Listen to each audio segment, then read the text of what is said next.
一艘长满触手的诡异舰船出现在城市的上空。起初人类并没有发现，直到城楼上的士兵发现了天空中的异常，立马就敲响了警戒的钟声。与此同时，飞船也开始了行动，巨大的触手包围了建筑。随着章鱼怪的发力，刚才的建筑物就化为了碎片，砸向了地面上的人类。但凡被章鱼怪触手接触到的人类，无一例外全都消失，然后出现在天空上的舰船内部。面对着来自异世界的降维打击，人类彻底放弃了抵抗，在惊慌之下四处逃命。然而根本无济于事，因为他们面对的是多元宇宙的霸主灵犀怪。早在很久之前，他们就已经奴役了无数个智慧种族，虽然现在已经开始没落，但其实力仍然凌驾于宇宙中100%以上的种族。灵犀怪是一种以智慧生物大脑为食的物种，可以延续自己生命的怪异存在。这样的进食方式也可以增加它们自身的灵能。然而它们的繁殖方式也相当诡异，因为灵犀怪诞生都需要极为复杂的仪式，它们会以无性繁殖的方式产卵，用来孵化出类似蝌蚪状的灵犀怪幼虫。这些蝌蚪无法生长出自己的躯体，于是寄生便成为了他们唯一的选择。强而有力的人类和精灵就是他们的首要选择对象。幼虫会通过眼睛钻入到宿主的体内，紧接着就会顺着器官潜入到宿主的大脑中扎根，直到完全接管所有的神经系统。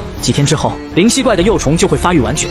这个时候也就是宿主的丧命之时，先是口中的牙齿脱落，之后就开始了无尽的痛苦，从最初的头部变异，亲眼看着自己的四肢骨折，再到自己的脚掌，最后就是脑部头发的脱落。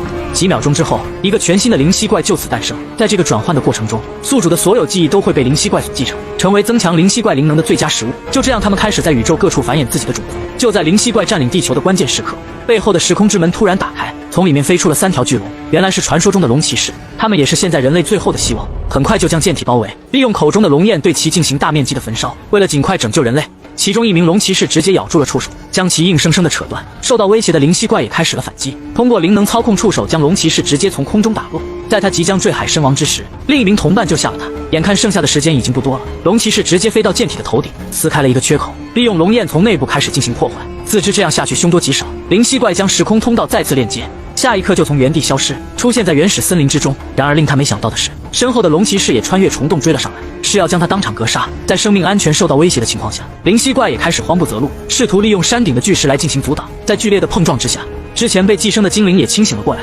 受到他的召唤，龙骑士再次钻了进来，准备将精灵救走。在巨龙准备喷射龙焰之时，灵犀怪再次启动了空间跳跃，消失在了他们面前。见到营救失败，无可奈何的巨龙也发出了不甘的嘶吼声。待到灵犀怪彻底安全之后，精灵也艰难地爬了起来，跟随着他的目光看去，如今的灵犀怪已经回到了巢穴中。3个巨大的建筑物出现在面前，并且从里面窜出了无数的黑点，原来是一个个浑身赤红的恶魔。接下来等待人类的将是灭顶之灾。